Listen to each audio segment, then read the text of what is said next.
نشوفوا بأن المشروع رينو ما جابلناش واش كنا ننتظر، بحيث إذا نشوف قيمة نتاعو، قيمة الاستثمار في حوالي مليار و200 ألف يورو حسب المعلومات اللي جاتنا. وكذلك إذا نشوفوا في نفس الإطار عدد العمال اللي المناصب الشغل اللي خلق هذا المشروع هي حوالي 300 عامل فقط.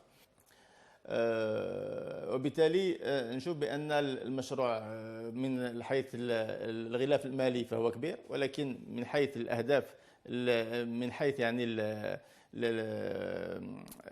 المزايا تاع هذا المشروع قليلة جدا. وللتوضيح أكثر مقارنة بين مصنع رونو الجزائري ومصنع رونو بالمغرب، يوضح لنا الخبير الاقتصادي مجموعة من النقاط في ظل هذا الاختلاف.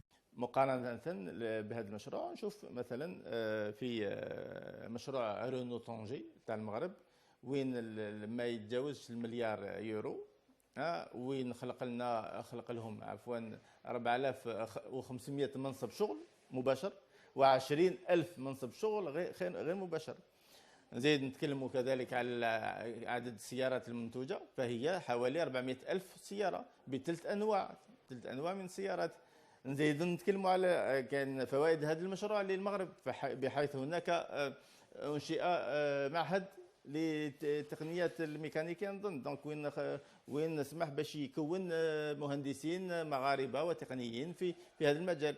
موضوع اقتصادي بتوابل سياسيه، هذا ما ادى الى نتائج سيئه يعيشها قطاع الصناعه، وخاصه صناعه السيارات بالجزائر، او بالاحرى تركيب السيارات.